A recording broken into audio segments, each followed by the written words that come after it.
The wind over Vesper-Glow did not howl. It whispered the way cruel things do when they believe themselves righteous.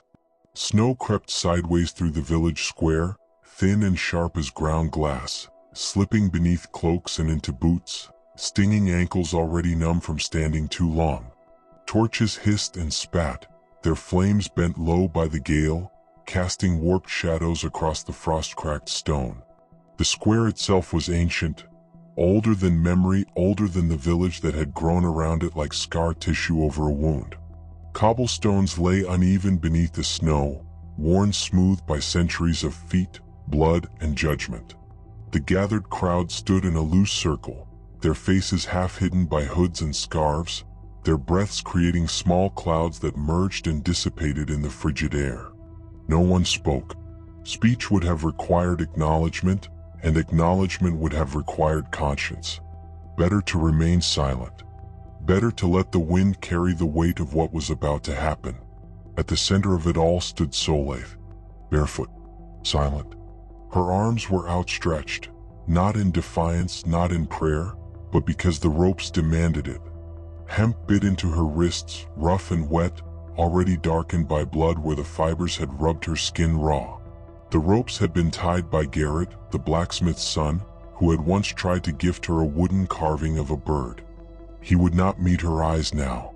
Her breath came shallow, fogging the air in small, ghost-pale bursts that seemed to hang longer than they should, as if even her exhalations were reluctant to leave her. She wore only a thin shift, tattered and stained, offering no protection against the cold that clawed at her exposed skin. Her dark hair hung in tangled ropes down her back, wet with melting snow and streaked with dirt. Her feet, pale against the dark stone, were already bleeding from where she had been dragged across the square's rough surface. 10 winters had passed since the fever took her voice. 10 winters since the village stopped seeing her as a child and began seeing her as a problem. She had been 7 when the sickness came, a cruel, burning thing that left her throat scarred and her words trapped somewhere deep inside where they could not escape. Her mother had wept. Her father had withdrawn. And the village had whispered. Cursed, they said. Marked, they said. Wrong. Children who had once played with her learned to throw stones instead. Women who had once smiled at her mother now crossed to the other side of the street. Her father's crops failed 3 years running, and whether by coincidence or conspiracy, no one could say. But everyone could point at her. By the time her parents died, her mother to grief, her father to drink, Solaith had learned that silence was not just her condition. It was her sentence. Behind her, half buried in snow-stained black-red, lay the reason the village had finally decided she was useful. The wolf. Not a beast, not truly. Even wounded, even still, it was enormous, its black fur matted with ice and blood, its ribs rising and falling with the slow, stubborn rhythm of something that refused to die. It lay in a crater of its own making, collapsed there after the poison spears had finally brought it down. The snow around it had melted from the heat of its body before refreezing in jagged, crystalline patterns that looked like reaching claws. Gold glimmered faintly beneath its lashes when its eye cracked open, watching the world with ancient, patient fury. Vrakon, the Alpha King of the frost-peaked tundra, ruler of the northern packs, terror of the hunting grounds. Legend whispered around fires when men wanted to frighten their children into obedience. And she was his shield. The blood contract was older than Vesper-Glow, older than the kingdom that claimed these frozen lands as its own. It was a magic born from desperation, forged in a time when humans and shifters warred without mercy and both sides sought any advantage, no matter how dark. The terms were absolute. A shifter king, cursed and bound, could only be freed by the willing blood of a human soul, pure of malice, untainted by oath or violence, spilled freely in sacrifice. Mordane had found the ritual in a book stolen from a dead shifter's lair. He had read it by candlelight, his scarred mouth twisting into something approximating a smile as understanding dawned. They had the wolf. They needed the blood. And Solaith, silent, powerless, unwanted, was perfect. Mordane stepped forward now. He wore fur armor stitched from kills he bragged about but rarely earned, his beard braided with bone charms that rattled softly as he moved. A scar split his mouth crooked, giving every smile the look of a sneer. His eyes, small and dark, held the particular cruelty of men who mistake authority for righteousness. 50 arrows, he announced, voice carrying easily through the square despite the wind. One for each man the beast has taken. A lot. The wolf had killed 3 hunters, all of whom had ventured into his territory with poison and traps. But lies were warm things in Vesper-Glow. They wrapped them tight around the truth until it stopped breathing. Solaith lifted her chin. She could not speak, not now, not for 10 years, but her eyes moved, slow and deliberate, meeting the gaze of each hunter lining the square. She saw Garrett, shame burning in his lowered gaze. She saw Mira, who had once been kind, now clutching her daughter close and whispering prayers. She saw Elder Thane, who had taught her letters before the fever, now standing with arms crossed and face impassive. Bows raised, strings drawn, arrowheads gleaming dully, some barbed, some jagged, all meant to tear. The ritual required her blood to flow freely, required her pain to be absolute, required her survival to be uncertain. Only then would the contract recognize the sacrifice. Only then would the curse break. She inhaled. Pine smoke, cold iron, fear sour and thick, and beneath it all, what fur, blood. Behind her, through the haze of pain not yet born, she felt more than saw the great beast stir. His breathing changed, became focused, aware. He was watching her. She did not know how she knew, but the certainty settled into her bones like ice. The first arrow struck her thigh. Pain bloomed sharp and immediate, a white-hot lance that stole her breath and drove a soundless cry up her throat. Her knee buckled, but the ropes held her upright, jerking her back into place like a broken marionette. The impact sent shock waves through her leg, muscle spasming around the embedded shaft. Blood welled immediately, dark and hot, soaking into the thin fabric of her shift. The second arrow took her ribs. The third her calf. They came faster after that. Arrows 4 through 10 blurred together, a brutal rhythm of impact and agony. Each strike punched air from her lungs, sent lightning through her nerves, turned her body into a map of screaming fire. Blood soaked her tattered robes, steamed where it met the snow, creating small halos of melted white around her feet. She could not scream, but her body tried. Her mouth opened wide, tendons straining in her neck, lungs heaving for air that would not support sound. Tears streamed down her face, freezing on her cheeks before they could fall. Her vision blurred, the torchlight becoming smears of orange against the dark. By the 20th arrow, her vision had narrowed to a tunnel of gray static punctuated by bursts of white-hot pain. By the 30th, she could no longer feel her fingers, the cold and blood loss conspiring to steal sensation from her extremities. The villagers watched, some with grim satisfaction, arms crossed, nodding approval with each strike. Some with tight mouths and lowered eyes, unable to watch but unwilling to intervene. A few children clung to their parents, not understanding but absorbing the fear, the violence, the lesson being taught. This is what happens to the different. This is what happens to the cursed. This is what happens when you do not belong. No one moved to stop it. Behind her, the wolf growled. Oh, broken, furious. The sound vibrated through her bones, resonating in the spaces between her ribs where arrows had not yet found purchase. It was not the growl of a mindless beast but of something aware, something raging against chains it could not break. The blood contract did not care about intention. It did not care about innocence or cruelty. It cared only about purity, about a human soul untainted by oath or malice spilling blood for a shifter king. And Solaith, who had never sworn loyalty to anyone, who had never raised a hand in violence, who had been stripped of even the ability to curse her tormentors. She was perfect. The ritual fed on her suffering, drew power from her helplessness, wove magic from the fundamental injustice of her sacrifice. The 49th arrow struck her hip.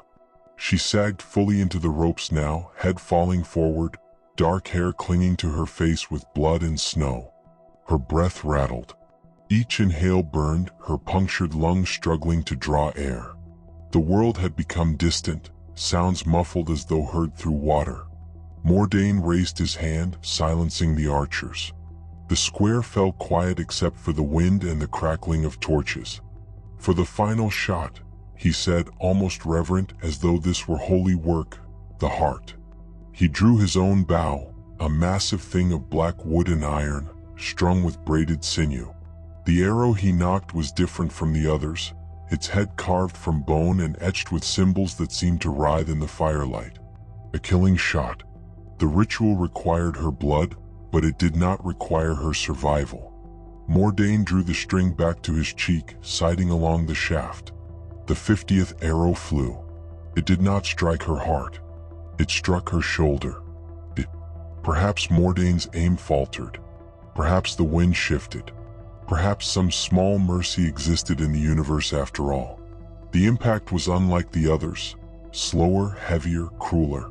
The arrowhead punched through muscle and buried itself against bone, tearing something vital as it went. Pain exploded outward, not sharp this time but vast, a consuming wave that drowned thought and memory alike. Her body convulsed. Something inside her broke. Not her spirit, not her will, but the thin, fragile barrier holding her consciousness together. The world tilted. Sound warped, became distant and strange, like whale song heard from shore. Her blood poured freely now, hot and dark, spilling into the snow in rivulets that steamed and froze and steamed again. Behind her, the wolf rose. Not smoothly, not easily, but inevitably. Snow slid from his fur as massive limbs locked into place, muscles bunching beneath his pelt with the coiled power of an avalanche waiting to fall.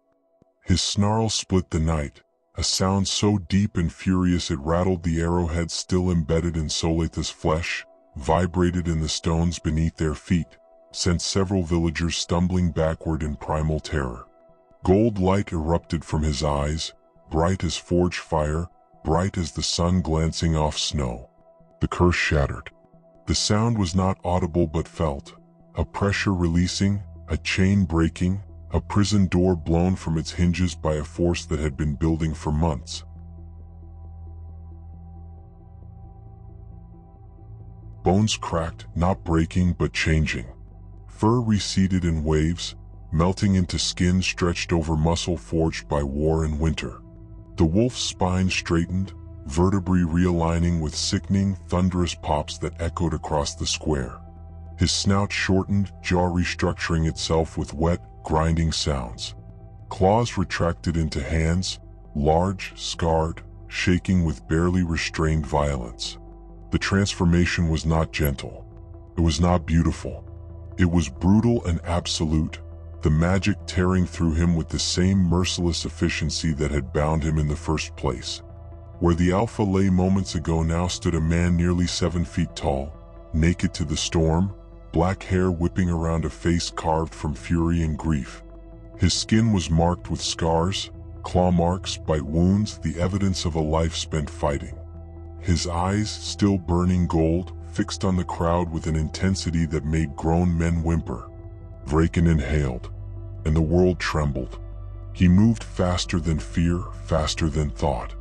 Weapons screamed as they were torn from hands and shredded, bows snapped like twigs, their wood exploding into splinters. Spearheads were crushed in fists strong enough to bend iron like wet clay, the metal shrieking as it deformed.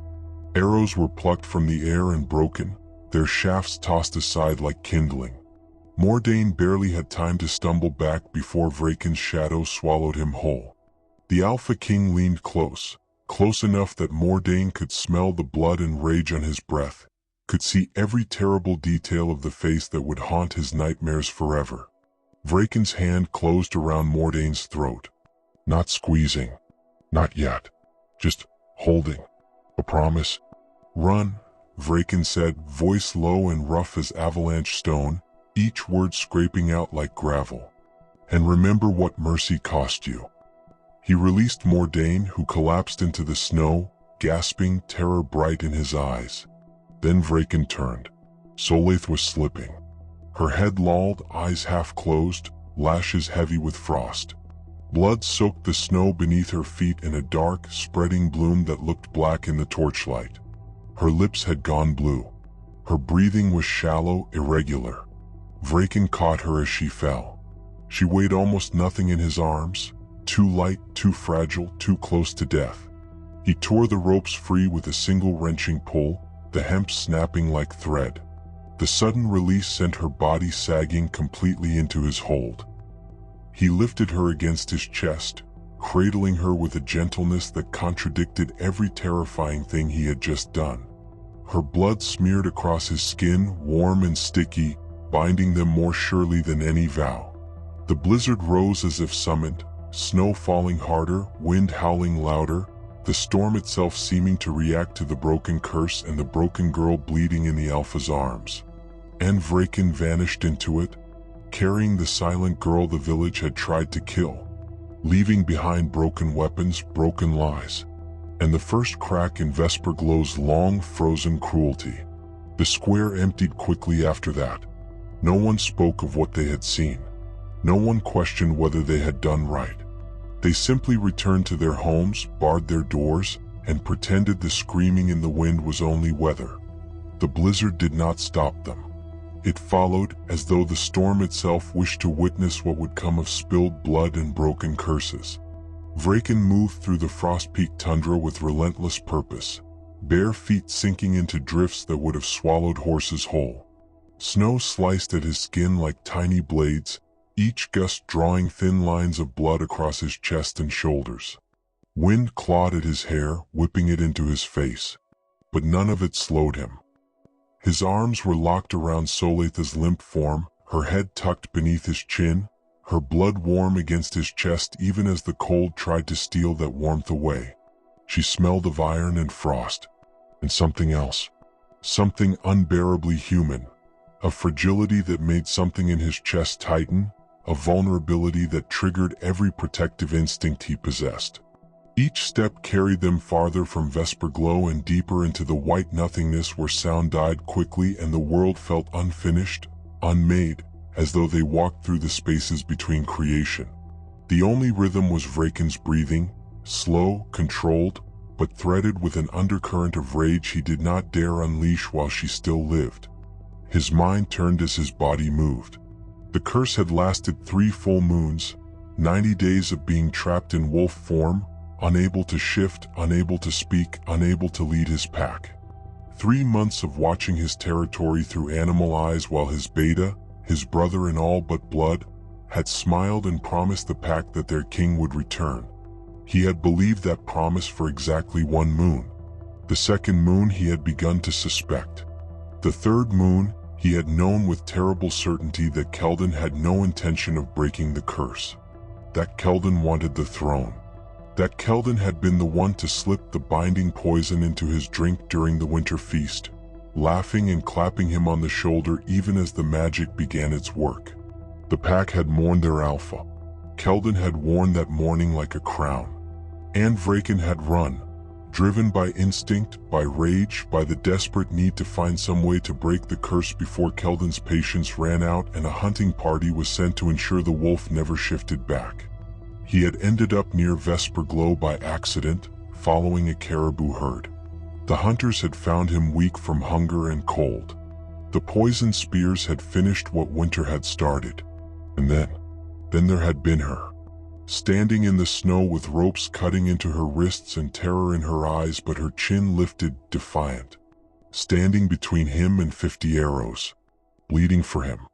Vrakon's arms tightened fractionally around her. At last the land rose sharply. Ice-slick stone jutted from the tundra like the spine of some buried god. A waterfall spilled down its face, frozen in mid-collapse, thick curtains of ice glowing faintly blue beneath the moonlight. Vrakon had found this place during his first winter as Alpha, claimed it as a refuge, a place to come when the weight of leadership became too heavy. He had not expected to return like this. Vrakon turned sideways and slipped behind the frozen waterfall. The world changed instantly.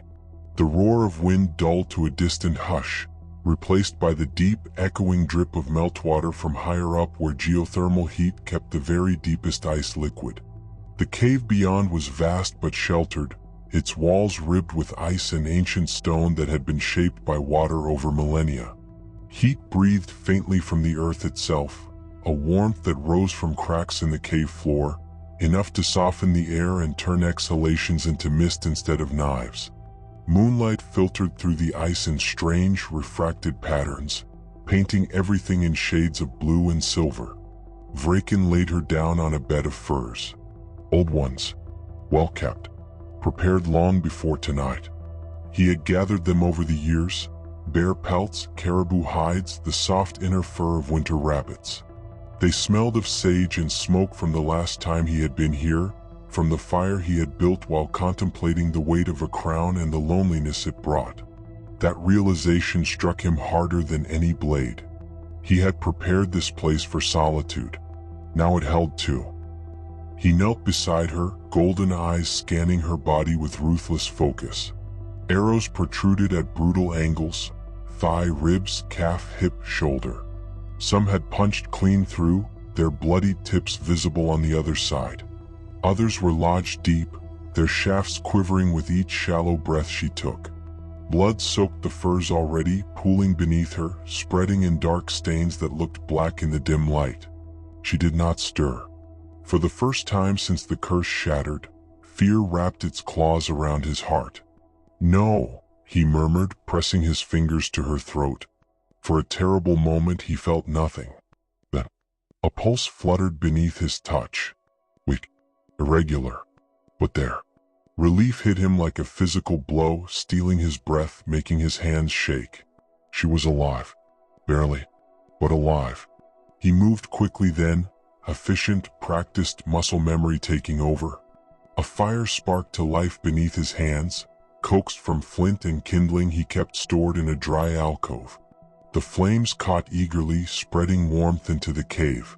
Snow melted in a stone basin he set near the fire, steam curling upward as the water warmed. He retrieved clean cloths from a chest carved into the cave wall, along with salves made from crushed pine resin, bitter herbs, and the rendered fat of mountain goats, remedies every alpha learned to make. And then, the arrows. Vrakon's jaw tightened. This would hurt her, badly, but leaving them in would kill her. He grasped the shaft embedded in her thigh, steadying the surrounding flesh with his other hand. The wood was slick with blood, difficult to grip.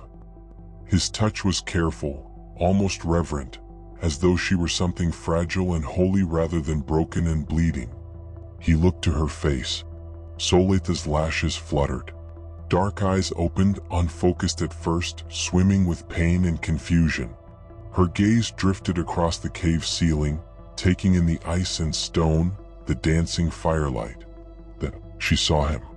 Her breath caught, not in fear, in recognition.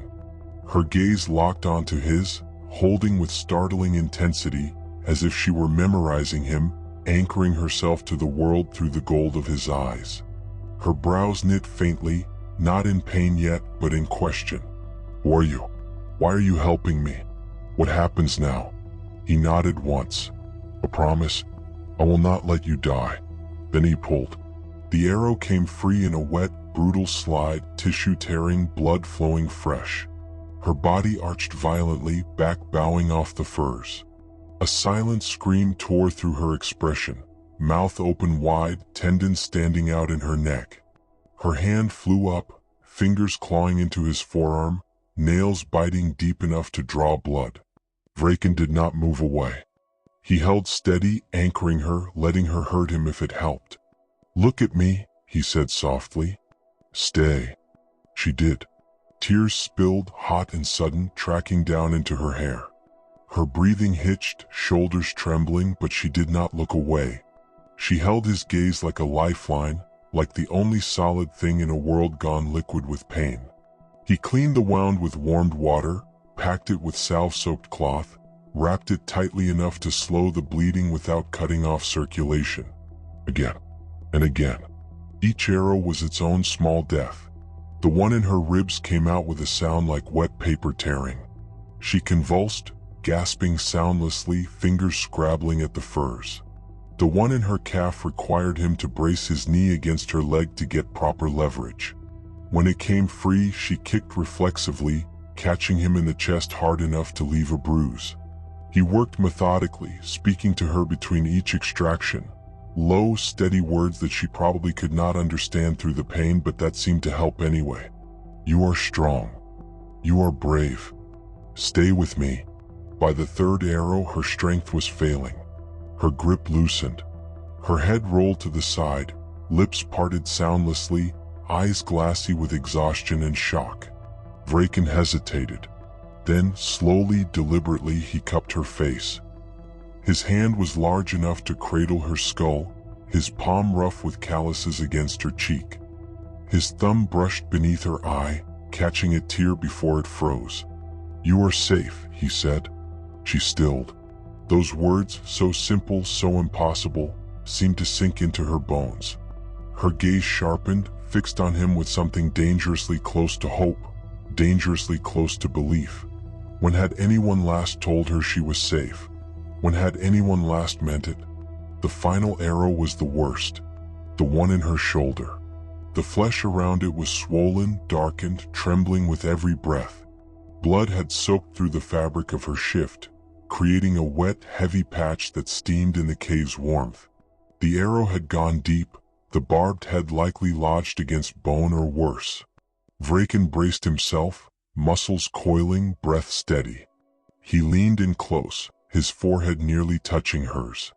Their breath mingled in the space between them. Breathe with me, he said. She tried. He pulled. For a moment, nothing happened. The arrow held fast, caught on something. Then tissue tore. Bone scraped. The arrow came free. Pain exploded through her, vast, drowning, all-consuming. Her body convulsed, a raw, broken sound tearing from her throat that was not a voice but something older, deeper, a primal noise that spoke of suffering beyond language. Her eyes rolled back, showing white. Vrakon caught her. He held her as the pain crested and broke, rocking slightly, his chin resting against her hair.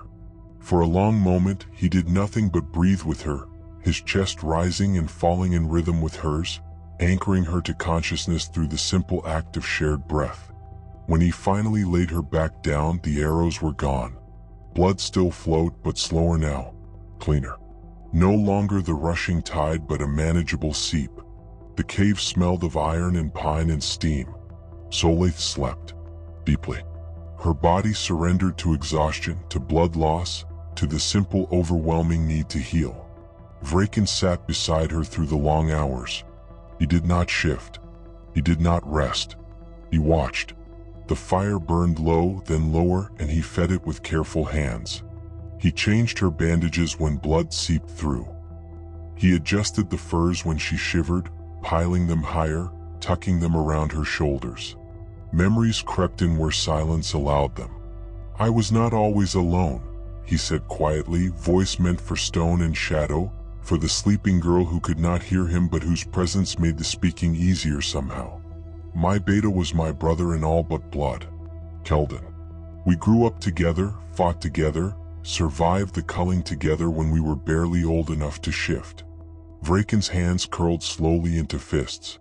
The culling takes half of every alpha's pack before they earn their crown. The old ways, the brutal ways. I thought surviving that together meant something. He paused, jaw working. He poisoned me. Not to kill, but to bind. To leave me alive and powerless while he took my throne, my pack, everything I had built. His gaze drifted back to Solaith. They believed him, he continued, just as your village believed the hunter. Just as they always believe the ones who smile while holding knives. A bitter breath left him. You were offered as payment. As bait. As a thing to be used and discarded. He reached out, hesitating only a fraction before brushing a strand of hair from her face. The gesture was gentle, incongruous with the violence his hands were capable of. And yet you bled. The blood contract had bound them in more ways than one. Her blood had broken his curse. But it had also opened something in him long frozen shut. A capacity for care he had thought lost, a gentleness he had believed incompatible with leadership. Hours passed. The cave grew warmer as the fire built. Steam rose from the stone basin. Outside, the blizzard howled, but here there was peace. Finally, she stirred. Her eyes opened slowly, confusion clouding them before memory returned, and with it, pain. She flinched, muscles tightening, a small sound escaping her throat. Vrakon was there instantly. Easy. She looked at him. Really looked. Her gaze traveled his face, mapping the strong bones, the scars cutting through his eyebrow and down his cheek, the way his black hair fell loose around his shoulders, still damp from melted snow. Then down, taking in the fire, the cave, the bandages wrapped around her body, the absence of arrows. Understanding dawned. Her eyes filled again. Tears spilled freely, but these were different. Not pain, but something more complex. Relief, gratitude, disbelief that someone had bothered to save her. She lifted one trembling hand, touching her chest, then gesturing faintly toward him. A question. You saved me? Yes, he said. You saved me. Her brows drew together sharply. She shook her head. Fierce, insistent. Her hand moved again, pointing to him, then to herself, then crossing between them in a gesture that spoke of connection, of mutual debt. A bond. Vrakon's breath caught. You feel it too, he said quietly. She nodded, slowly, carefully. And for the first time since the fever stole her voice 10 winters ago, someone understood her without words. Someone saw her. The relief of that simple recognition broke something in her. She began to cry in earnest, silent, shaking sobs that racked her frame. Not from pain, though pain was there, but from the overwhelming enormity of being seen, of being saved, of matching to someone. Vrakon did not tell her to stop. He simply sat with her, one hand resting lightly on her arm, offering presence without demanding anything in return. When the tears finally slowed, exhaustion pulled at her again. Her eyes grew heavy. Sleep, he said softly. I will watch. She wanted to protest. He could see it in the way her eyes struggled to stay open, in the stubborn set of her jaw. But her body made the choice for her. She slept. Solaith slept again, deeper this time, her body finally accepting that it was safe enough to truly rest. When she woke, the light in the cave had changed. The fire burned steady and bright. Steam still rose from the basin. And Vrakon sat nearby, sharpening a blade he did not truly need, more for something to do with his hands than actual necessity. She watched him. The way his shoulders curved over the work. The way his hair fell forward, obscuring half his face. The way his hands moved with practiced ease, each stroke of stone against steel producing a soft, rhythmic sound. He felt her attention. His hands stilled. Their gazes met. Something unspoken passed between them, curiosity, caution, a thread of warmth neither could name. It was not attraction, not yet. It was simpler and more profound, recognition. Two people who had been cast out by those they should have been able to trust. Two people who had survived. Outside, far beyond the frozen waterfall, the wind carried distant voices. Shouting. Men. Vrakon's expression hardened, every line of his body going tense. The village had chosen revenge. Solaith heard it too. Her eyes widened, fear flashing across her face, not fear for herself but for him. She tried to sit up, gasping at the pain that lanced through her body. No, Vrakon said, moving to her side. You need to rest. She shook her head frantically, hands moving in urgent gestures. Leave. Run. They will kill you.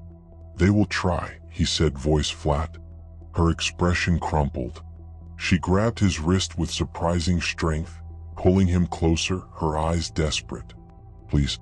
Vrakon looked at her, really looked at her, saw the terror in her eyes, saw the way she was willing to risk her own barely begun healing to warn him, saw that she thought herself worthless, thought him better off without her. "Solaith," he said the first time he had spoken her name. She froze. "I will not abandon you," he continued, "and I will not let them take you back to that place." Tears spilled down her cheeks. She shook her head again, but weaker this time. "Please," her expression said. "I'm not worth this." "You are wrong," he said simply, and the absolute certainty in his voice, the way he said it as simple fact rather than comfort, made her breath catch. The voices outside grew louder, closer. Vrakon stood, rolling his shoulders, preparing for what was to come. "Stay here," he said, "no matter what you hear." She watched him walk toward the cave entrance, every line of his body coiled for violence. And watching the tension ripple through him, seeing him prepare to fight for her, Solaith began to believe the lie she had always been told, that she was a burden, that her survival came at the cost of others, and that loving a king like this would only lead him to ruin. Mordane returned to Vesper-Glow with frost in his beard and terror rotting his spine. The walk back had been long and cold and humiliating. His hunters had scattered like frightened rabbits when the alpha shifted, leaving him to stumble through the snow alone, his throat still aching where those terrible fingers had pressed. Every breath reminded him how close he had come to death. Every step reminded him how thoroughly he had been dismissed. Not killed. That was worse somehow. Being killed would have made him a martyr. Being spared made him a coward. He told the story before anyone asked. He stood in the square, where the blood had already been scrubbed away, where no stain was allowed to remain, and raised his voice so it would not tremble. "She bewitched it," he said, speaking quickly, urgently, building the lie even as he spoke it. "The mute girl. She called the wolf to her. I saw it with my own eyes." A murmur rippled through the crowd that had gathered. Fear loves a shape it can point at. "She stood there and smiled while it slaughtered our weapons," Mordane continued, carefully omitting the way his bow had disintegrated in his hands like wet paper, the way mercy had been offered and refused, the way he had pissed himself when those gold eyes fixed on him. "She used witch blood, gave herself to the beast willingly. She's been corrupted." Someone spat into the snow. Another crossed themselves with shaking fingers, whispering prayers to gods who had long since stopped listening to Vesper-Glow. A woman, Mira, who had once given Solaith bread when her parents died, whispered, "I always said she was wrong. Wrong from birth." The lie spread like plague through the gathered villagers, mutating and growing with each retelling. By the time it had circulated the square once, Solaith had summoned the wolf deliberately. By the second circulation, she had been planning it for years. By the third, she had probably killed her own parents with dark magic. Mordane nodded solemnly, relief seeping into his bones as the mob formed itself without instruction. This was easier than he'd expected. People wanted someone to blame, someone to fear, someone to hate. And Solaith, silent, strange, other, had always been the perfect target. Torches were lit, their flames guttering in the wind. Pitchforks pulled from sheds where they'd hung since the last harvest. Oil fetched from cellars, thick and dark and eager to burn. "Burn the forest," Mordane said, his voice growing stronger as the crowd fed his courage. "Flush them out. The beast will try to protect her. When he's distracted, we strike." Elder Thane, who had been silent until now, stepped forward. "This is madness," he said, his old voice cracking. "The girl was a sacrifice. We offered her. Whatever happens now is on us." Mordane rounded on him. "She made her choice," he snarled. "She chose the beast over her own people. That makes her traitor. That makes her monster. She had no choice." Thane shouted. "We tied her to a post and filled her with arrows." The crowd shifted uncomfortably. Truth was an unwelcome guest at this gathering. Mordane grabbed Thane by his robes, pulling the old man close. "You want to join her, old fool?" he hissed. You want to burn with the witch? Thane's courage failed. He pulled back, silent. And because cruelty is easiest when shared, the village agreed. The first smell reached the cave long before the sound. Smoke. Not pinewood warmth, not the clean smell of a cooking fire, but acrid and violent, curling through the air like a warning finger. It carried with it the stench of burning oil, of trees catching flame, of deliberate destruction. Vrakon rose in a single smooth motion, every sense flaring to full alert. "They are coming," he said. Solaith, seated on the furs with blankets wrapped around her shoulders, followed his gaze toward the cave mouth. Her brow furrowed as she scented it too. Fire, oil, human fear sharpened into malice. Her chest tightened. This was her fault. They were coming because of her. She shook her head urgently, pointed to him, then to the darkness beyond the waterfall. "Leave," her gesture said. "Run while you can." Vrakon crouched before her, bringing himself to her eye level. "No." Her hands moved faster now, urgency flooding her gestures. She mimed flames, men, spears, violence. Then she pressed her palm flat against her chest, bowed her head in a gesture of finality. A sacrifice.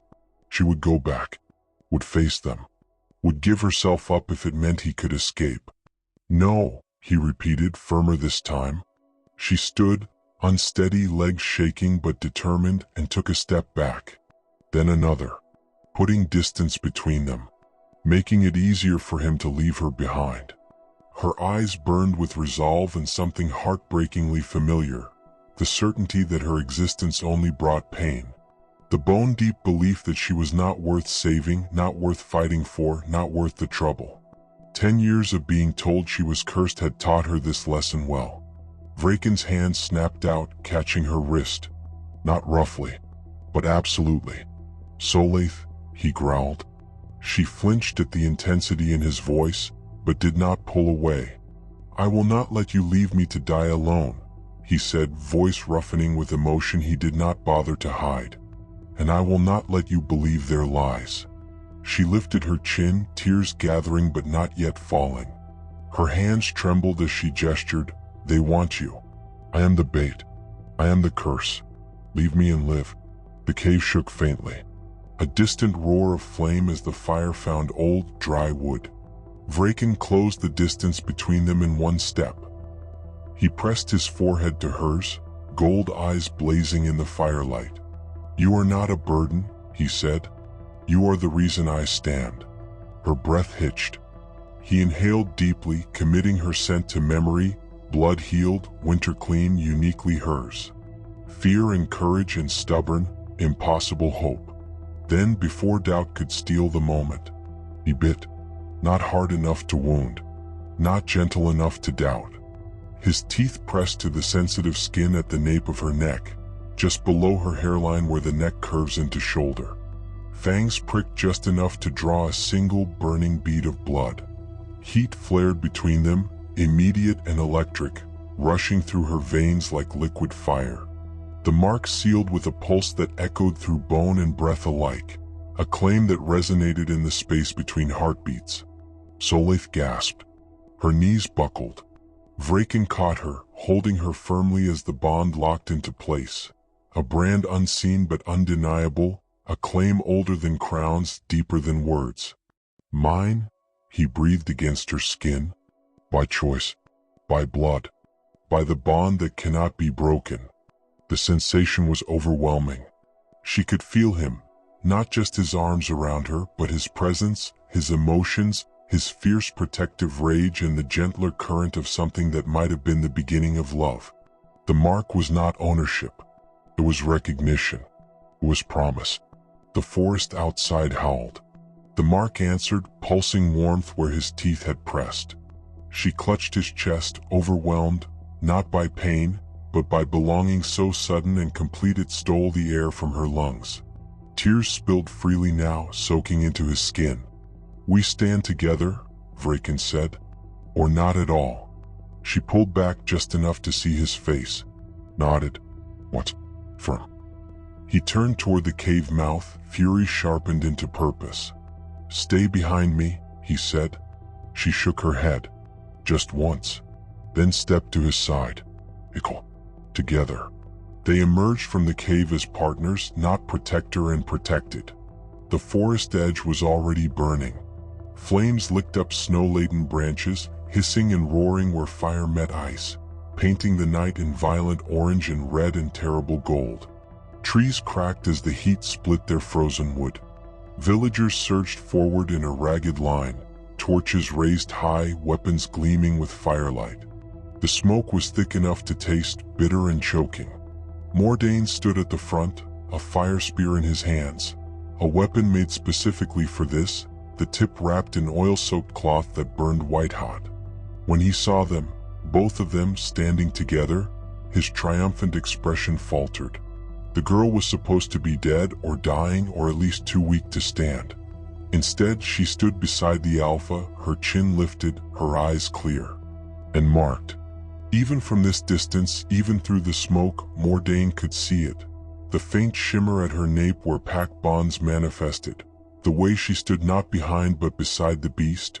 The way the Alpha's body angled to protect her even as he prepared to attack. "There!" Mordane shouted, voice cracking. "Kill the beast!" The mob surged, and the world rushed toward its breaking point. Vrakon shifted mid-stride. The transformation was faster this time, more controlled. Bones rolling beneath skin as the wolf surged free, massive and terrible, black fur haloed by the firelight and falling sparks. He was larger than memory, larger than fear, all muscle and fang and ancient, terrible purpose. He roared, a sound that shattered courage like glass. Several men stumbled back immediately, weapons falling from nerveless fingers. But Mordane pushed forward, desperation making him bold. "Fire spears," he screamed. "Now!" 3 spears flew, flaming projectiles trailing sparks like dying stars. Vrakon dodged the first, batted the second aside with one massive paw. The third, Solaith saw the angle. Saw how the flame would pierce beneath his jaw where fur thinned. Saw how it would kill him. And something inside her snapped. The edge of the frost peak fell away into nothing. A sheer drop where snow could not cling and echoes went to die. A cliff face that plunged hundreds of feet into darkness and jagged rocks below. The mob pressed forward regardless, fear driven into fury by Mordane's voice cutting through the smoke and chaos. Fire spear tips burned white-hot, oil dripping like molten stars into the snow where it hissed and steamed. The wind tore embers free and flung them skyward, where they spun and vanished like dying fireflies. Vrakon planted himself between the flames and the cliff. He shifted fully now, bone and muscle rolling like thunder beneath the skin until the wolf stood colossal and absolute, a nightmare made flesh and fur. Snow crushed beneath his paws, compacting into ice under his weight. His breath came in clouds, each exhale a promise of violence. His gold eyes tracked every movement, calculating odds, identifying threats. Solaith stood just behind his shoulder. The mark at her nape pulsed, warm despite the cold. She felt everything, his tension coiling like a spring, his grim calculation that he could not shield her from every blade, his acceptance that he might die here but his determination that she would not. The bond did not dull fear, it sharpened it, made the danger shared and therefore somehow more bearable. Mordane lifted the fire spear with shaking hands. This was it, the final confrontation. "Now," he shouted, voice breaking. "Before it kills us all." The spear flew. Time slowed to a cruel, intimate crawl. Solaith saw the arc, saw how the flame guttered and then roared as it found wind, saw the angle that would pierce beneath Vrakon's jaw where fur thinned and the jugular pulsed close to the surface. Saw death approaching in a trail of fire and sparks. Vrakon turned. Too late. The spear was already there. Something inside Solaith snapped. Not gently. Not cleanly. The old fever memory surged up. The moment breath had burned her lungs at age 7, the moment her throat had closed and sound had died, the 10 years of silence swallowing screams before they were born. All of it slammed together in a single, impossible instant. The fear for him, the rage at them, the absolute refusal to be silent any longer. She inhaled, drew air deep into lungs that remembered pain, and screamed. The sound tore free like a living thing, raw, unbroken, vast. It was not a human voice. It was banshee-born, carried on grief and love and rage long denied. It was 10 years of words trapped in a scarred throat finally finding release. It was every moment she had been ignored, dismissed, used, discarded, transformed into pure, undeniable sound. The air buckled. Snow lifted in rippling rings spreading outward from where she stood, creating perfect circles of disturbed white. The fire spear shattered mid-flight, its shaft splintering into sparks that died before they could fall, the flame extinguishing as if swallowed by the sound itself. Every weapon in the mob exploded, metal screaming as it fractured under impossible pressure, stress fractures spreading faster than thought. Wood snapping along the grain, splinters flying, torches extinguishing in a wave, plunging half the mob into sudden darkness. Men fell to their knees, hands clamped over ears, blood seeping between fingers from ruptured eardrums. Some collapsed entirely, unconscious before they hit the ground. The scream rolled on, climbing the cliff face, surging into the sky, where the aurora ignited. Purple and green curtains flared overhead, answering the cry as if the heavens themselves had been waiting for it, as if her voice had finally reached high enough to touch something ancient and listening. The lights danced and writhed, painting the snow in impossible colors, turning the night into a canvas of magic and sound. Vrakon roared, an answering thunder that shook the mountain's bones, that sent avalanches cascading down distant slopes, that echoed in the spaces between stars. When the sound finally died, the night was left stunned and empty. Silence fell like snow. Absolute, profound, sacred. Solaith collapsed. Her legs gave out, every ounce of strength spent in that single world-breaking cry. Vrakon caught her before she hit the stone, drawing her into his chest, his heart pounding hard enough to anchor worlds. He nuzzled her hair, a low, reverent sound vibrating through her, pride and relief and something deeper, something that might have been awe. She had found her voice, and it had saved him. Mordane crawled backward through the snow, eyes wild with terror, blood trickling from his ears.